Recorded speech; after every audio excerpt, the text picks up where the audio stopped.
Matt Riddle, which I will get on the phone in 1 second. It is 9 o'clock on the button. I will push the button as we speak. Let us see. Let us get Matthew Riddle, former UFC gentleman, former WWE superstar, and he works for MLW right now. Yes. And he's also, by the way, New Japan. He works in New Japan because he's that good of a guy. I'll tell you. Hello. Hello, ladies and gentlemen, the one and only Matt Riddle is on the phone. Welcome. What's up? Thank you. What's up, bro? How's Welcome to everybody Ham doing? Radio. Yes. I'm chilling. Yeah, Matt, you tell us. Were you chilling? Well, I'm chilling now. I just got done teaching jiu-jitsu in Orlando at Rudo's Jiu-Jitsu. Nice. And I'm finishing chewing a chicken tender. Very so, nice. If you hear me chewing, but I'm not going to eat anymore. The show started, or I'm on now, and Look, I'll stop eating. Let me tell you, Matt, I will never stand in the way of a man and his chicken tendies. If you want some chicken tendies, feel free to eat during the interview. It's fine. I appreciate it, but I had my fill. I got a couple in before you call. Oh, good. All right, so what dipping sauce does Matt Riddle use on his chicken tendies? Well, I went with the honey mustard today. Very nice. But, good selection.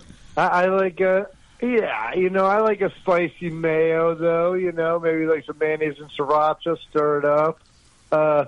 Yeah, there's a lot of blue cheese, maybe some ranch, maybe some, barbecue sauce, some buffalo sauce. This man has a refined palate. Guy. Yeah, he knows his sauces, dude.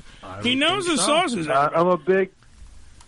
I don't, I love my sauce, and it's not the same without sauce. A dry tendy, a dry anything. Really, you're absolutely right. This sounds like a dirty conversation. I like to keep it moist. Yes. I like my chicken with sauce. Man. Well, look, let me tell you right now. If anyone knows about nice wet things, it would be Matt Riddle. Yeah. All right. I have an idea. He has an idea, folks. He knows what he's doing. Matt, I have so many questions for you, and I'm so glad that you're on the show. By the way, Matt will be appearing at the 420 Expo, 420expo.com. We talk about it here on the show all the time. The 420 Expo is September 13th through the 15th in, of course, lovely, scenic Edison, New Jersey at the New Jersey Expo Center. We're going to, at least I'm going to be there. I don't know who else is coming from the show. I know I'm definitely going to be there with my girl, so I hope to see Matt. I hope to see you there. Is your beautiful girlfriend coming? You will see me there. I believe my girlfriend is coming. My one buddy is getting married up in that area. Nice. And so I'm not going to tell anybody who it is. He's not a wrestler or anything. But yeah, he's getting married up there, and so I think it's convenient. I do wrestle that weekend as well. I always have a full weekend. But I will be at the 420 Expo in Edison, New Jersey. And, if you're there, you guys can burn it down with me for sesh and stuff like that. They keep it real. They keep it real at the 420 Expo. Now, think about it right there, ladies and gentlemen. If you're going to the 420 Expo, and you're obviously you're a pothead if you're going to the 420 Expo. Now, if you have the experience, I know I got to hang out with RVD. Remember when RVD was there, guys? Yes. And I got to get to hang, and I'm using the air quotes, hang with RVD and have a smoke session over there. One of the greatest potheads to ever live is, of course, Matt Riddle. The man who has fundamentally, he smokes the reefer. He can still, he's a fully functioning pothead, though. Cool. The man can kick your ass while, he probably won't drop his blunt while doing it, because he got the Brazilian Jiu-Jitsu, he's got the Muay Thai, he can do it all, and probably still stay sparked up. Sure. So it's a legendary. I can cut a promo too. Absolutely.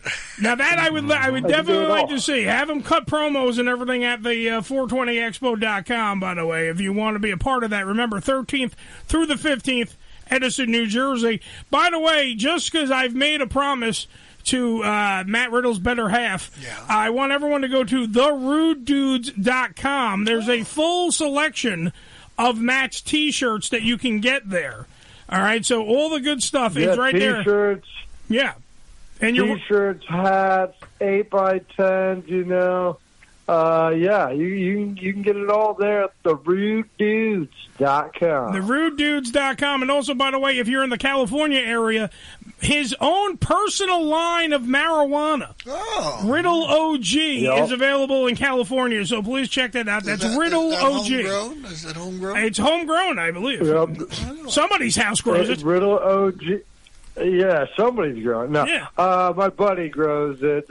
Sincerely, Cal. He does great with genetics, and he's the one that helps me. And I've been in like testing phases where we've been sampling different strains and mixing them and breeding them, and we came up with the Riddle OG number 2 and number 4, and they are extremely potent. But we also have other lines coming, like the Stallion Kush and Riddle Skittles and others on like the horizon. You gotta see Joey's face. That's looking really good as well. It's amazing. It's getting like wine, like certain vintages and types of wine. And it's definitely science now. You got to know what you're getting into when you're smoking the herb now. When I started smoking, they used to give us formaldehyde. We didn't know what the fuck we were getting. And that's why you're as fucked up as you are. You got to say that right, man.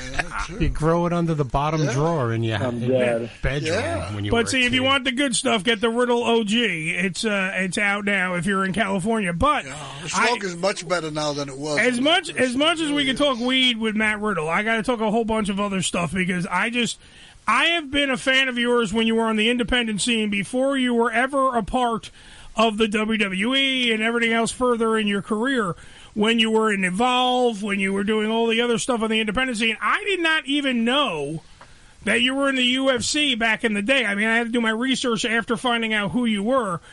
Back in the day, I was just amazed of how different you look now than when you were in the UFC. You had the short hair, still muscular as the day is long, still a wild man in the ring, kicking ass barefoot as you normally do.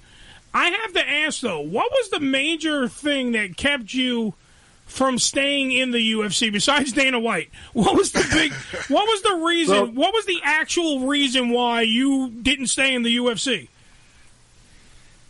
Well, they fired me for failing a drug test for marijuana. That's kind of my shtick. You think? Yeah, they fired me for that.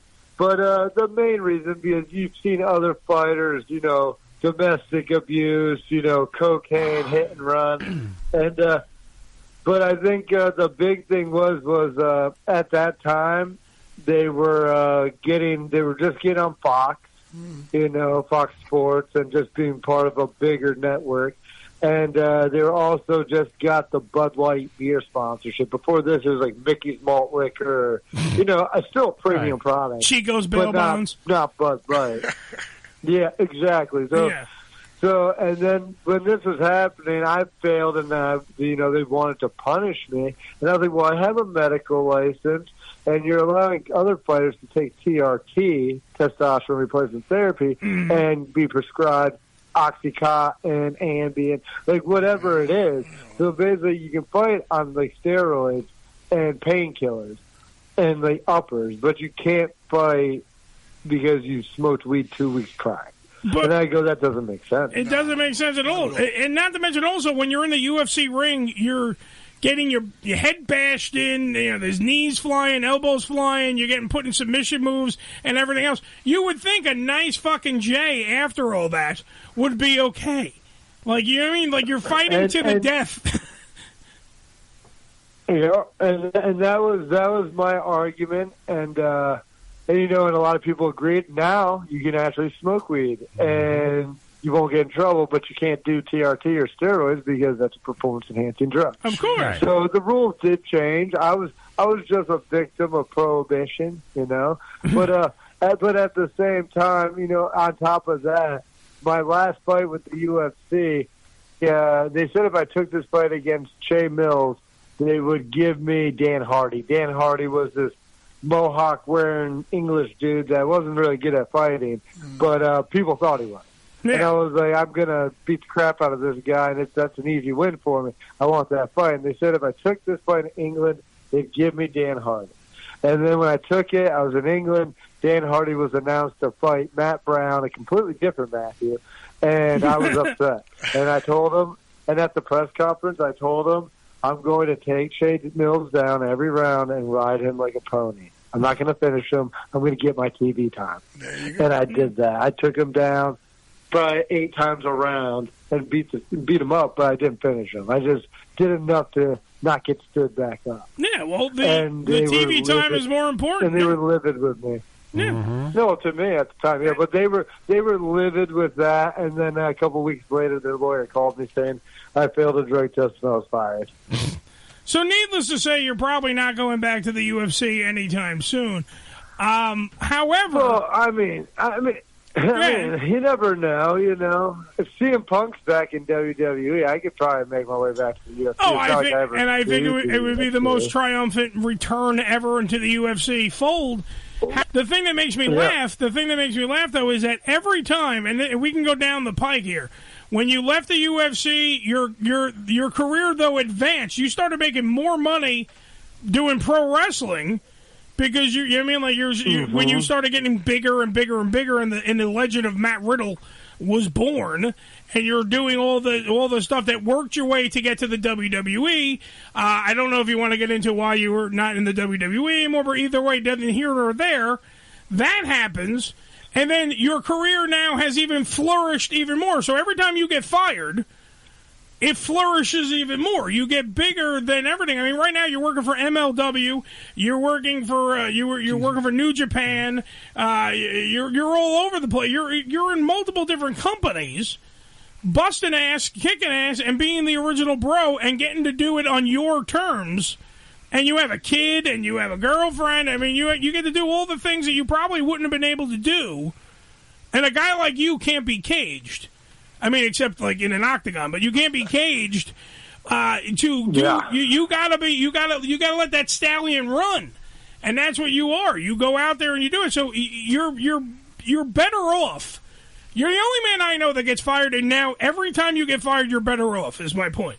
So congratulations for getting fired. Yeah, yeah. Thank you. You're welcome. And I also think I'm on like a 7-year cycle. I've noticed like every 7 years it's either a firing or something happens where, I'm put under stress, or a different situation or things change. But in that process, usually I flourish. And because of the previous experiences, say with the UFC, or say like even the first experience was I tore my meniscus and everything in high school my senior year. And I got surgery and everything, and I came back in one stage. And then years later, I was hired by the UFC, but then after 7 years, I was fired, etc. And then pro wrestling, and made it WWE, and about 7 years later, fired. But I think right now I'm still wrestling, but I think, jiu-jitsu's taken up. I might start competing at high-level jiu-jitsu competition. Nice. And the cannabis industry is completely different now and booming. Mm-hmm. And, with my name value, it makes it even easier to sell something that people already want to buy. But that's my point. You flourished. Everything that's Matt Riddle is coming up gold now. Yeah, but I look at it like this. I remember when I was like 22 in the UFC, and I'm like barely getting by, making like $8,000 to show up, $8,000 to win, and I only get to fight like once or twice a year. So I'm basically living off $16,000 a year, and I'm like, this is brutal. And now, I don't want to get into what I make. I do very well. Nice. I have a house, cars, and I can support my family. Can I borrow and $5? Everybody else around me. If I see you, you can borrow $5. Nice. I'm gonna get $5 from Matt Riddle. Sweet. Yeah. And, I'm also too nice, and I don't say no enough. But can I borrow $10? But shit. But I think the big thing is the pressure. You need stress. It's like, even like when you water a plant, if you water it too much or give it too much nutrients every day, it's not going to grow big and strong. You got to water it, but then let it dry out and struggle and reach for more water, and then you water it again. And in that process of stress, you get the biggest, most beautiful plant you could possibly get. Well, you are a big, beautiful I think plant. humans are the same. Yes, you are a big, beautiful plant. Thanks, bro. I appreciate it. That's the thing. I'm not just blowing smoke up your ass. You are legitimately somebody that I followed through the independence into the WWE stuff and all that other stuff, and now MLW, everything else. You're doing it on your own terms, and to me, you made a career out of it. As opposed to, like, there's other guys who, like, kind of fall off the wayside or they fall into hardcore shit. I mean, don't get me wrong. I know you went to rehab a couple of times. I know you used to do the fucking cocaine a little bit, which I don't think you're still doing now. I think you're only strictly weed now, so weed and maybe an adult beverage here and there, whatever. But the fact of the matter is, you've totally turned the negative into a positive, and I think more people can learn from fucking a guy like you, who has seen it all, done it all, but still is striving to do more. Yeah, well, sometimes take one day at a time. Yeah, and for me, it's hard not to. It's just like if I see a booking or if somebody calls me or gives me an opportunity, it's hard for me to say no to being able to perform in front of a new crowd of people, maybe the same crowd of people, or to get to meet other people, or even been getting to a lot of different kind of acting roles lately, so possibly getting into more movies and stuff like that. And it's just, I think the big thing is just, I don't know, the reason I fell in love with pro wrestling, say, after amateur wrestling, high school, and fighting, was I felt like when it came full circle, and I felt like with wrestling, there's a million different answers and possibilities. With fights, there's usually a couple right answers or you get knocked out or choked out, right? Mm-hmm. But with pro wrestling, like my creativity is more like choreography for a movie, right? Mm-hmm. So it's like anything can happen, and I felt it was a way for me to express myself even more. And I think even now, like, I've done a couple music videos and a couple songs and this and the other thing. Not that I'm going to be a musician. I don't think I have that in me. But I think, I'm doing stuff I've never got to do because I've always been so focused and busy on other things. And while doing that, I'm still being able to provide and take care of everything. But I'll be honest, it's a hustle every day, especially on the indies, bro. It's all I do is hustle, dude. Mm-hmm. Just flying, wrestling, hawking T-shirts and hats and signing 8x10s and shaking babies. You know how it goes. Kissing ladies. Just doing my thing. All right, so let me ask this question because we talked about that you're working for MLW, Major League Wrestling, by the way, for anyone not playing at home. Yep. Now, quick question. What made you, with all the other companies out there, TNA, AEW, even the WWE, all these other companies, New Japan, when we talk about, you talk about the ones that are overseas and everything else, what made you choose MLW over anything else? I like the management. Okay. I guess some people haven't had the best of luck with it, but I enjoy Court Bauer. And we've seen eye to eye. The first time I ever met Bruce Pritchard was at MLW. And it's because MLW's ran like a top-tier company. They got producers. They got it's just a very, like before I got to WWE or NXT, it's probably the most professional place I ever worked. Very cool. And then when I got out, they have a very good schedule for somebody that's having another child and already has 3. Congratulations! And, plus, like, yeah, but thank you. But little Matthew. But with their schedule, I work once a month, and they pay me well. They usually do 2 shows a day, so I work twice, one day, and it allows me to, take care of myself, take care of my family, and still be available.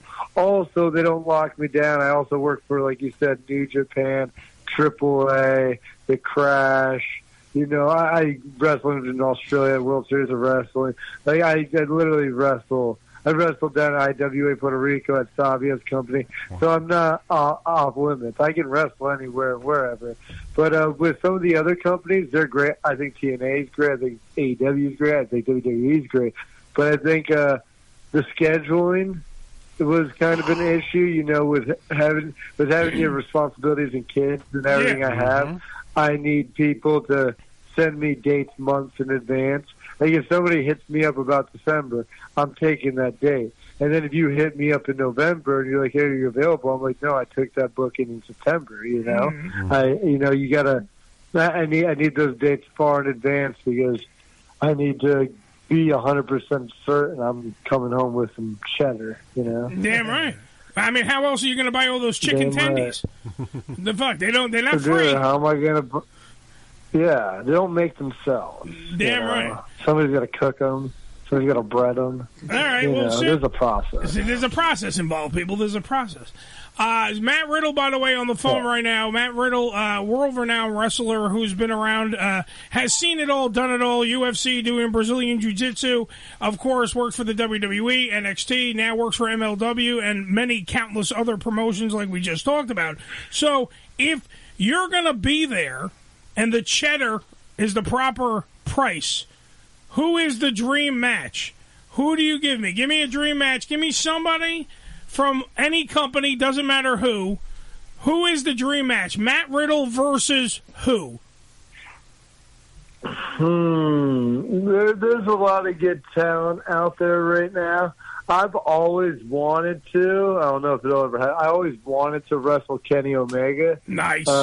Especially, I was huge. I'm still a huge fan of his work. I think he's incredible. I know he has some health issues now. I think it was Panera's Lemonade that did it. But he seems like a really nice guy. He's extremely talented at his job, and I never got to work him. I think we have a similar style, and I think we would, one way or another, either team or fight each other. I think either way we would people would watch. I think that and for me, it would. I want to do it. So it would be nice to do. Originally, it used to be Brock Lesnar, but I've been in the ring with him multiple times, and not a huge fan. don't really care. Not a lot of people are. He's not really a people person, and I get it, dude. A lot of people in wrestling are in it for themselves to win it, but I'm not a huge fan of having to get in the ring with him and trying to put a match together because it's difficult. You just reminded me. You just reminded me of something, Matt. One of the reasons why I also respect you is because it doesn't matter how big or mythical the person is. You will stand up for yourself because you are a legitimate ass kicker. There is no disputing that. And one of the best stories ever, because it was caught on film, was you and Goldberg having the exchange where he goes like, "Dude, I'm not your bro. Bro, I'm not your dude." Whatever the back and forth was between the two of you. Why did he not like you so much? Well, I think with Goldberg, I think he didn't like me because I talked trash about his wrestling, and I didn't talk trash. I was never mean about his wrestling. I didn't just come out of the woodwork and say this. This was when he wrestled The Undertaker in Saudi and almost paralyzed him, and it was piss poor. And I get it. It's hot there. I mean, I've wrestled there multiple times myself. I get it. But at the same time, like, you got to train for one match. You got to be wrestling. You're wrestling one of the greatest to ever do it, The Undertaker. You think you would, I don't know, take any precaution you possibly can to have one of the best matches and safest matches with an absolute legend. Yeah. He didn't. He did multiple things terribly wrong, and then I called him out for his terrible wrestling. And then when I ran into him in that hallway, he was, I called him bro, and he's like, "I'm not your bro." Could have been a long time ago. And I was just like, what? We could have been bros? I'm so confused. We could have went out for malted milkshakes. We could have been bros. Yeah. Dude, and then the big thing is I talked to him later, and this part wasn't caught on tape, or maybe it was, but they didn't share or show this. And he goes, "I found what you said disrespectful." And I go, "I don't think I'm being disrespectful." And he goes, "How don't you think you're not being disrespectful?" And I go, "Well, I feel like if I was lying, I'd be disrespectful. The fact that I'm not lying, that's a fact." I'm not being disrespectful. Exactly. And then he proceeded to say that his bank account's huge, and I proceeded to say, your bank account will always be bigger than mine. I assure you, I doubt that I'll ever have a bank account as big as Bill Goldberg. But people will go back and watch some of my wrestling matches because they think they're epic or really good and they're selling. Well, nobody will go back and watch one of your full-length matches. Absolutely. People will go back and watch a Spear compilation, a jackhammer. And I'm not going to take that away. The guy is a great sports entertainer. He's been in multiple movies. He's done multiple things I would love to do. But, he's not my cup of tea, you know? And that's it, And, some people, if somebody said that about me, I'd be like, whatever, dude. What does he know? But, you say this about, say a Brock or a Goldberg, and they get really bent out of shape. Really bent out of shape, and then they have to confront you, and you're just like, dude, you did bad. I don't know what else to say. You're not good. No, and that's the thing, and that's the difference. It's night and day between the two of you because you're always you're a in-ring machine. Every hit looks freaking solid. Every kick looks solid. Everything looks like you're freaking breaking someone's face in every time you're in that ring, and you're doing it, by the way, also barefoot. So. You know what? Goldberg can't lace your boots, and you don't wear fucking boots. That's the difference. Goldberg is a sports entertainer. You are absolutely right. You're a professional wrestler. There is a difference between the two, and Matt Riddle is that difference. Now, one last question, because somebody just handed me this, and I think I know some of it, because I know we got to finish up with you. One little thing, I know that when you were in the WWE, they teamed you up with Randy Orton. Two things. One, how was it working with Randy? Are you still friends? Do you guys still talk even though you don't work in the company together? And also, was the plan, because I heard kind of rumblings, the plan was obviously to have you two face off against each other after they were going to, Bro KO there was going to, it was going to fucking just, disintegrate. Who was going to turn on who? So I would say me and Randy, I would say we're still friends. We don't talk every day, but we talk occasionally. And if you know me or Randy, neither one of us really pick up our phones or do much. So we're usually busy with our families, wrestling, doing our thing, or playing video games. We do bond over that. I love teaming with him. It was probably the most fun I've ever had in my career. I was basically Randy Orton's hype man. And then we were one of the hottest tag teams in WWE for a little over a year. And WrestleMania, you name it, we did it, and we did it at a high level, and we did it, and people loved us, Which is an awesome thing. And I think for Randy, it was awesome because most of the time he's the bad guy, even though he's in these epic situations. So to be like the ultimate babyface tag team and, just making feel-good moments. I think Randy really enjoyed that. Plus, I think we enjoyed each other's company. We had each other's back, which is important when you're on a team together. Very true. And then with me and Randy, he was supposed to turn on me the second time we tagged. But then he liked me, I liked him. We kept teaming, and we kept killing it. And then, we just, I didn't want to break up. He didn't want to break up. We just kept saying, how long can we go with it? And eventually, we were going to break up. Originally, it was going to be him turning on me. But then, I explained my case being Randy's a legend. If he turns on me, they're probably still going to cheer him, punting me and RKOing me and, jumping. You know what I'm saying? Yeah. So it was I feel like if we want somebody to get real heat, let me beat Randy because people are going to expect me to always be nice. I always turn the other cheek. And now, if I were to turn on him for costing us the titles or something like that, then it would be very shocking, and people would be mad because I'm hurting their legend, Randy. Right. And let me guess, Vince said no. No, Michael Hayes and Vince were very much in agreement of it. They were just are you confident you can pull off a heel, be a heel? And I'm like, dude, if you let me, if I'm in the position where I'm attacking Randy Orton, I'll be a heel, and I'll execute it with precision. And I used to wrestle. I used to be a heel when I first started, and because I got booed everywhere, because everybody hated me because I was a UFC guy trying to be a pro wrestler. And then about 6 months into my wrestling career, everybody started chanting bro and stuff like that. So. Well, that's because you're no Goldberg. Yeah. I'll tell you that right now. All right, listen, I'm going to let you finish your chicken tendies. I'm going to let you do what you got to do. Right. Go bang your hot wife, whatever, girlfriend, whatever it is. I'm going to let you do all this stuff. It. Exactly. I appreciate you, and I appreciate her as well. Tell her I said hi. We were talking via text message. She wants me to remind everybody, and I want to remind them as well, therudedudes.com. Remember, therudedudes.com.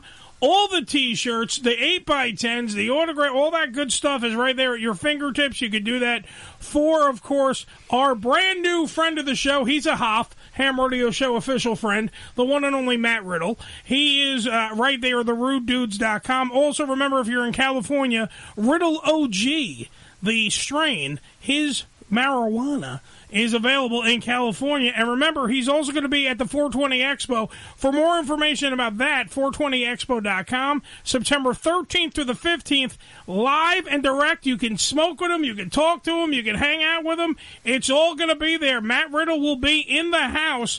It will be going on live from Edison, New Jersey. I will be there. A lot of other people will be there, embarking and embracing the 420 experience, 420expo.com. Matt, it's been an honor. It's been a privilege having you on, dude. You're one of my favorites.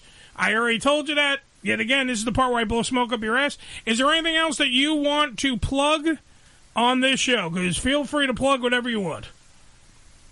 Hey, I just wanted to say thank you guys for having me on. I really appreciate it. And if you guys have a hard time finding therudedudes.com, follow me on Instagram, Riddle Bro, on Twitter, Super King of Bros, and you can find all those websites, links to my flip-flops and everything else under my links. Cool. So check it out, and thank you. Ladies and gentlemen, round of applause for the one and only chicken finger eating Matt Riddle. Thank you, buddy. Yeah. Yeah, buddy. That's the original bro.